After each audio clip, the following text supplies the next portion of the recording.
सभ्यता, सिविलाइजेशन। सभ्यता अर्थात मानव के सभ्य होने की गवाही। सभ्यता अर्थात किसी देश और समाज के ऐश्वर्य की निरंतर यात्रा की पूंजी। सभ्यता अर्थात मानव व्यवहार के निरंतरता की कथा। दुनिया भर में सभ्यताओं को अक्सर उनके खंडहरों से पहचाना जाता है। सभ्यताएं व्यक्त होती हैं टूटी हुई दीवारें और वीरान नगरों के अवशेषों से। ऐसे अवशेष जो बीत गए समय की गवाही देते हैं। पर भारतीय दर्शन और सामाजिक दृष्टिकोण में सभ्यता का पैमाना ये नहीं है। भारत में सभ्यता को ऐसे नहीं देखा जाता। भारतीय दर्शन में सभ्यता किसी एक युग या कालखंड के साथ समाप्त नहीं होती। वह गतिमान रहती है, पीढ़ियों की स्मृतियों में समाई और दैनिक जीवन की लय में निरंतर प्रेषित। इसी गतिमान सभ्यता का एक उदाहरण है वडनगर, एक ऐसा नगर जो 2500 वर्षों से जीवित है। गुजराती में वड का अर्थ है वट। वट यानी बरगद का वृक्ष, ऐसा वृक्ष जो दीर्घायु होता है और पीढ़ियों को छाया देता है। और इस नगर की ऐतिहासिक यात्रा पर ध्यान दें तो लगता है जैसे इस नगर का नाम वड से जुड़ना संयोग मात्र नहीं है। ऐसे में कहा जा सकता है कि वडनगर में इतिहास किताबों या विकिपीडिया का मोहताज नहीं। वडनगर में इतिहास यहाँ की धरती के ऊपर भी है और उसके नीचे भी। यहाँ पुरातत्व वर्तमान से मिलता है और स्मृति से भी, भूतकाल से भी मिलता है और भविष्य से भी। और पुरातत्व की इसी अभिव्यक्ति का पर्याय है वडनगर म्यूजियम। एक ऐसा म्यूजियम जो वडनगर के संदर्भ में हमें केवल पीछे देखने के लिए प्रेरित नहीं करता, वह हमें यह समझने के लिए भी प्रेरित करता है कि जो समाज अपने इतिहास को विस्मृत नहीं करता, वही अपने भविष्य को आत्मविश्वास के साथ गढ़ सकता है। आज हम इसी वडनगर म्यूजियम की बात करेंगे एक ऐसे म्यूजियम की जो केवल खंडहरों की कथा नहीं सुनाता, जो मात्र सभ्यता की अभिव्यक्ति का साधन नहीं बनता, बल्कि भारतीय सभ्यतागत निरंतरता की कहानी कहता है और उसे जीवित रखने का मार्ग भी दिखाता है। देखा जाए तो वडनगर म्यूजियम का आधार स्वयं वडनगर है। इतिहास में अधिकांश नगर किसी न किसी कालखंड में अपने अस्तित्व की निरंतरता को बनाए नहीं रख पाते हैं और परिणाम होता है उनका लुप्त हो जाना। इतिहास से एक नगर के लुप्त हो जाने के पीछे भिन्न भिन्न कारण हो सकते हैं। पूर्व के कई महान नगर राजनीतिक अस्थिरता के कारण नष्ट हुए, तो कई व्यापारिक मार्गों के बंद हो जाने से, कुछ प्राकृतिक आपदाओं के कारण खंडहर बन गए, तो कुछ ऐसे भी रहे जिन्हें उनकी अपनी आबादी छोड़कर आगे बढ़ गई। पर भारत में ऐसे कई नगर हैं जिनका इतिहास विच्छिन्न होने का नहीं बल्कि निरंतरता का रहा है। काशी इस निरंतरता का एक बहुत बड़ा उदाहरण है और इसी परंपरा वाला नगर है वडनगर।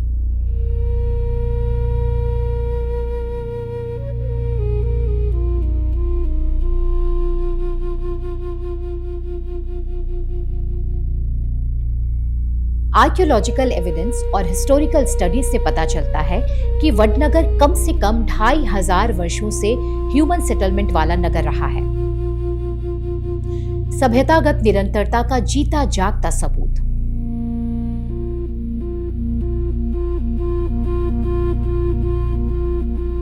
और इससे भी महत्वपूर्ण बात यह है कि वडनगर की यह निरंतरता किसी एक राजवंश या राजनीतिक सत्ता तक सीमित नहीं रही।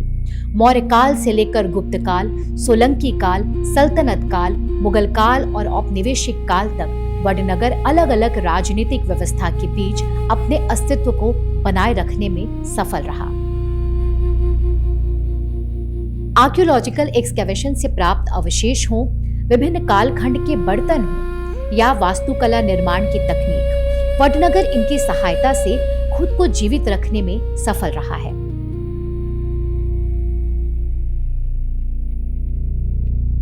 समय समय पर नगर निर्माण प्रक्रिया में परिवर्तन और नगर के वाटर मैनेजमेंट से जुड़े सबूत इस तथ्य की पुष्टि करते हैं कि यह नगर हर युग में खुद को संगठित करता रहा, खुद में बदलाव लाता रहा ताकि अपने अस्तित्व की रक्षा कर सके।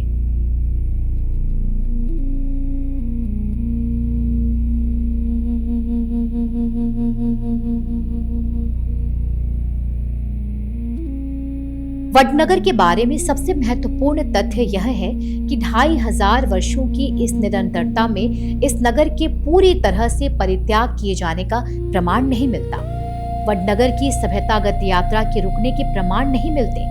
मतलब किसी भी कालखंड में इसकी आबादी द्वारा नगर को पूरी तरह छोड़कर कहीं और चले जाने का कोई प्रमाण नहीं मिलता। और वडनगर की यह निरंतरता संयोग मात्र नहीं है, यह उस सभ्यतागत यात्रा, सामाजिक स्मृति और स्थानीय ज्ञान का परिणाम है जो अब वहां के लोगों के डीएनए का हिस्सा है, जिसे हर कालखंड में प्रत्येक पीढ़ी ने अपनी अगली पीढ़ी को उपहार में दिया। और शायद इसी सभ्यतागत समझ की महिमा है कि वडनगर इतिहास के पन्नों से कभी लुप्त नहीं हुआ। यही निरंतरता इस नगर को भारतीय शहरी इतिहास में एक विशिष्ट स्थान प्रदान करती है, एक ऐसे नगर के रूप में जो समय के साथ बदला पर कभी टूटा नहीं। वडनगर म्यूजियम इसी निरंतरता की यात्रा के पुरातात्विक दस्तावेज संजोए रखने का एक प्रयास है। देखा जाए तो किसी भी इतिहास को समझने के लिए केवल लिखित स्रोत पर्याप्त नहीं होते। कई बार यह देखने को मिलता है कि लिखित इतिहास किसी विषय या संदर्भ पर या तो मौन रहता है या फिर अधूरा रह जाता है, और यहीं पर पुरातत्व की भूमिका महत्वपूर्ण हो जाती है। कारण यह है कि पुरातत्व इतिहास का अनुमान नहीं लगाता, वह इतिहास को खोजता है, उसे हमारे सामने लाता है, उसका सबूत देता है। वडनगर के संदर्भ में आज उपलब्ध पुरातत्व केवल अतीत की ओर नहीं देखता, वह वडनगर की सभ्यता की निरंतर यात्रा की व्याख्या करता है। वडनगर में पुरातत्व विभाग की खुदाई में मिली इतिहास की परतें केवल मिट्टी की परतें नहीं हैं, वे उन कालखंड की परतें हैं जिनमें से निकलती है इस नगर की आवासीय संरचना, कार्यस्थल, मिट्टी के बर्तन, और इनके साथ ही मिलते हैं नगर के ऐतिहासिक दैनिक जीवन के संकेत। वडनगर में पुरातत्व का विश्लेषण हमें बताता है कि इतिहास की इन परतों के बीच ऐसा कोई अंतराल नहीं है जो इस नगर के पूरी तरह से परित्याग कर दिए जाने की ओर इशारा करे। वडनगर के संदर्भ में खुदाई में मिले मिट्टी के बर्तनों को बनाने की शैली में हर कालखंड में व्यवहारिक आवश्यकता के अनुसार बदलाव के सबूत दिखाई देते हैं। नगर निर्माण तकनीक में भी समय की मांग के अनुसार बदलाव दिखाई देता है। यहाँ तक कि अलग अलग कालखंड में वडनगर में पाए गए वाटर मैनेजमेंट स्ट्रक्चर तक ये बताते हैं कि यह नगर भौगोलिक और पर्यावरण से उपजी चुनौतियों के प्रति हर कालखंड में सजग रहा, और यही बात इस नगर के जीवित रहने के पीछे का कारण है।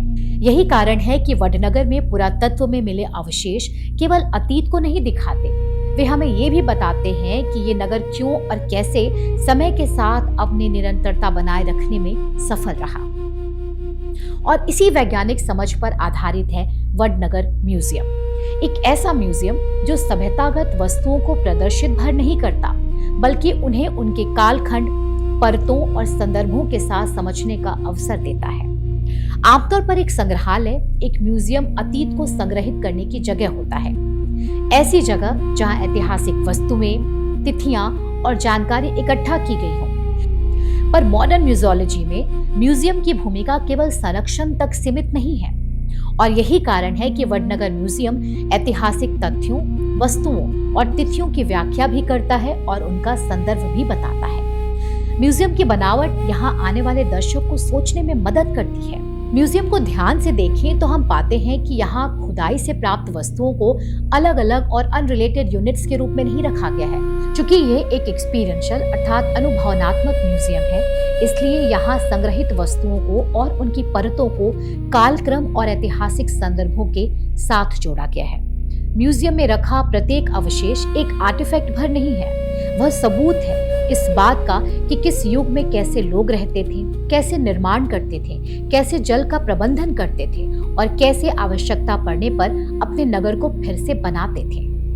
वडनगर म्यूजियम का कंस्ट्रक्शन वहां आए दर्शक को लीनियर हिस्ट्री नहीं बताता, वह एक दर्शक में ऐसी अनुभूति जगाता है ताकि वह परत दर परत इतिहास के बारे में अपनी समझ खुद विकसित कर सके। ऐतिहासिक साक्ष्यों को प्रेजेंट करने का इस म्यूजियम का तरीका ऐसा है कि पुरातत्व के अवशेषों की समझ केवल विशेषज्ञों तक सीमित नहीं रहती। यह समझ एक सामान्य दर्शक के लिए भी सुलभ बन जाती है, और वह भी वैज्ञानिकता से समझौता किए बिना। इस अर्थ में वडनगर म्यूजियम एक प्रदर्शन स्थल नहीं बल्कि एक इंटरप्रेटिव स्पेस है। इस म्यूजियम की विशेषता ये है कि वो विजिटर को केवल पर्यटक या पर्यवेक्षक नहीं बनाता। यहाँ आया विजिटर गैलरी में प्रवेश करते ही इतिहास को केवल देखता नहीं बल्कि उसे अनुभव करता है। वह इतिहास के भीतर चलता है, हर परत, हर स्थान पिछले अनुभव से जुड़कर अगले प्रश्न की ओर ले जाता है। यहाँ इतिहास एक साथ प्रस्तुत नहीं होता, वह धीरे धीरे प्रकट होता है। यही कारण है कि वडनगर म्यूजियम केवल एक प्रदर्शनी स्थल नहीं बल्कि एक्सपीरियंशियल लर्निंग स्पेस पैदा करता है। दरअसल परंपरागत शैली की बात करें तो इतिहास हमें बाहर से दिखाया जाता है। ऐसे प्रदर्शन में इतिहास तिथियों, वस्तुओं और विवरण के साथ सामने आता है। वडनगर म्यूजियम जैसे कुछ ही स्थान ऐसे होते हैं जहां एक आम उत्सुक व्यक्ति इतिहास में प्रवेश कर पाता है। इस म्यूजियम में प्रवेश कर विजिटर इतिहास का सहभागी जैसा महसूस करता है। एक विजिटर के लिए ये म्यूजियम खुद एक शिक्षक बन जाता है। यह म्यूजियम ऐतिहासिक अतीत को केवल प्रिजर्व ही नहीं करता बल्कि उसे वर्तमान का हिस्सा बनाता है ताकि इतिहास भविष्य के साथ संवाद कर सके। वैसे तो भारतीय सभ्यता व्यक्तियों से नहीं बल्कि नगरों के माध्यम से बोलती है, पर यह भी सच है कि कभी-कभी कोई व्यक्ति इन जीवित नगरों के बीच सेतु बन जाता है। अगर आधुनिक संदर्भ में देखें तो प्रधानमंत्री नरेंद्र मोदी का जन्म वडनगर में हुआ, जिसका अपना इतिहास कोई 2500 वर्षों का है।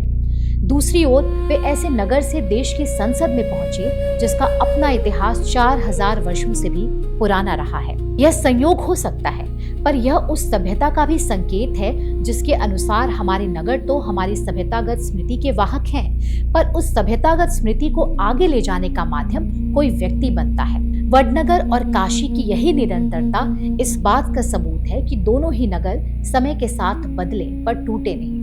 और जब प्रधानमंत्री नरेंद्र मोदी ने वडनगर म्यूजियम का उद्घाटन किया तो यह केवल एक ऐसे भवन का उद्घाटन नहीं था जिसकी कल्पना उन्होंने कभी की होगी। इस म्यूजियम का उद्घाटन भारतीय दर्शन की सार्वजनिक स्वीकृति थी, जो हमें बताता है कि सभ्यता केवल स्मारकों और भवनों में नहीं बल्कि स्मृतियों में भी जीवित रहती है। वडनगर म्यूजियम इतिहास को गौरव के रूप में संजोता है और हमारे सामाजिक उत्तरदायित्व के रूप में प्रस्तुत करता है। यहाँ तक कि आधुनिक संदर्भ में एक नगर की पहचान बनने वाला रेलवे स्टेशन बाकी छोटे नगरों के रेलवे स्टेशन जैसा ही है, पर हमारी सभ्यता और दर्शन ने हमें यही सिखाया है कि साधारण तुच्छ नहीं होता।